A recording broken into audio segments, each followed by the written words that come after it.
Hola a todos. Finalmente, hemos arribado a esta última instancia dentro del laboratorio de curaduría de materiales digitales. La parada 4 consiste en la recapitulación. ¿Y de qué se trata hacer una recapitulación? Básicamente la podemos definir como la acción de sintetizar una explicación que ha sido previamente descripta. En otras palabras, consiste en hacer un resumen de aquello que se ha mencionado. Yendo directamente al camino recorrido desde la parada 1 hasta la parada 4, es hacer una reflexión final sobre todos aquellos aspectos que hemos vivenciado, descubierto, analizado, explorados, ¿sí? Producidos desde aquel entonces hasta este momento. Pero, ¿qué es curaduría de recursos educativos? Desde la perspectiva del docente es un espacio para compartir con otros recursos que van desde materiales multimedia hasta diseño de actividades y recursos de evaluación.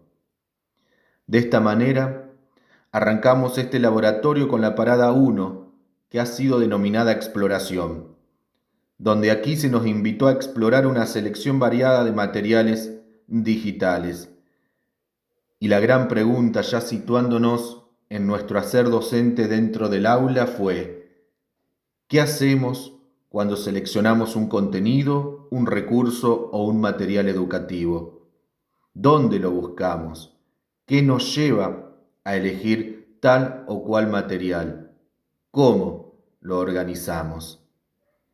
La primera conclusión fue que los recursos digitales ofrecen nuevas oportunidades en los procesos de enseñanza y aprendizaje al incorporar, entre otros aspectos, el sonido, la imagen y la interactividad como elementos que refuerzan la comprensión.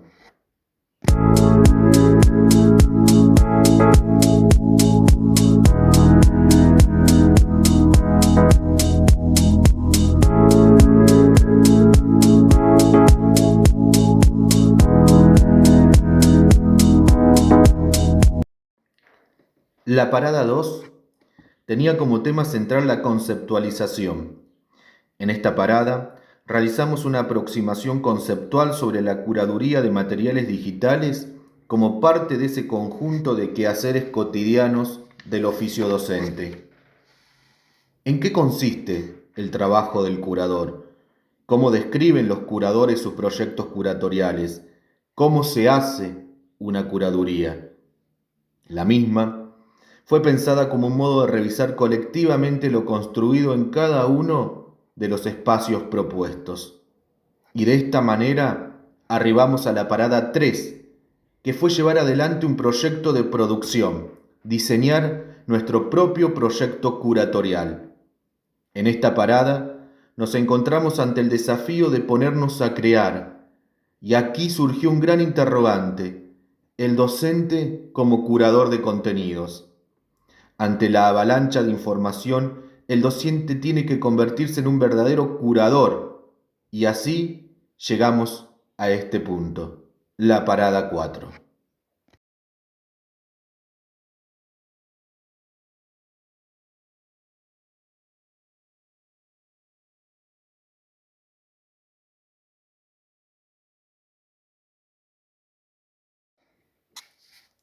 Y es momento de reflexiones, de recapitular todo el recorrido y sacar conclusiones. Hoy, el oficio docente nos invita a cambiar, a adaptarnos. Se trata de la visión del profesor como curador de contenido. Y aquí nos hacemos las siguientes preguntas. ¿Nuestra docencia es un proceso de indagación o un mero espacio de transferencia de respuestas? ¿Promovemos en nuestros educandos la búsqueda de conocimientos o los tratamos como receptores de la información que le transmitimos? ¿Anunciamos la novedad y el asombro de lo que seguimos explorando, investigando y aprendiendo? ¿O repetimos año tras año las mismas fórmulas gastadas de los contenidos que aprendimos en los libros? A lo largo del laboratorio fuimos viendo distintas formas de trabajo. Iniciamos con lo conceptual para ubicarnos en el contexto y la importancia de un curador, experimentamos con distintas herramientas, entre ellas las redes sociales y los programas de edición, hicimos nuestras propias producciones, compartimos experiencias e hicimos una puesta en común de nuestros proyectos. Qué importante es finalizar el recorrido por el laboratorio con una reflexión, volver la mirada sobre lo realizado. Lo interesante y gratificante de este proceso fue el poder problematizar nuestras prácticas, entender y vernos como curadores. Dentro de los espacios de cursado, el laboratorio propuso instancias de exploración, de conceptualización, de producción y de recapitulación mediadas por herramientas digitales. Evidentemente, todos los docentes somos coleccionistas. Seleccionamos actividades, libros de textos, aplicaciones. Pero ahora bien, ¿cuáles son las posibilidades de un docente para convertirse en autor de sus propios materiales? Y en tal caso, ¿por qué sería valioso hacerlo? Planificar los modos de apropiación de los conceptos que van a ofrecer, seleccionar los materiales más adecuados para ellos, elegir las herramientas para armar un diseño y finalmente montar la estructura que dé soporte al nuevo material didáctico, otorgan un lugar jerarquizado al docente con ganas de experimentar otros dispositivos para la enseñanza.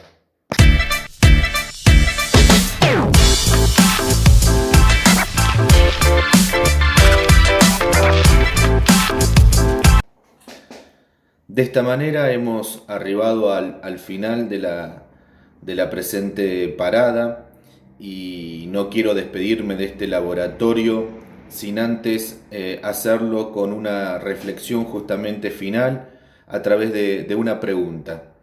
Esta pregunta sería de ¿por qué el docente tiene que ser un curador de contenidos? Y la respuesta a la misma quizás no sea una respuesta única, sino que haya muchas respuestas a este interrogante de que por qué el docente tiene que ser un curador de contenidos educativos. Algunas de estas respuestas, o las más importantes para mi reflexión final, sería de que el docente curador de contenidos es aquel que tiene un pensamiento crítico respecto, justamente actuando como mediador entre la información y los estudiantes.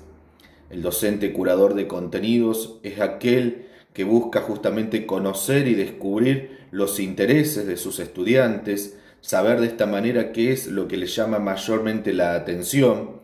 De esta manera sería mucho más fácil agregar contextos que los motiven hacia la lectura y hacia aprendizajes más significativos. A través de la curación de contenidos se favorece el desarrollo del pensamiento crítico. Curar contenidos ayuda a crear entornos de aprendizajes. Presentar un contenido curado a los estudiantes fortalece la autonomía de los mismos. En definitiva, y para concluir, creo que el docente curador agrega contexto a sus contenidos y se apoya en la tendencia pedagógica de personalizar la educación.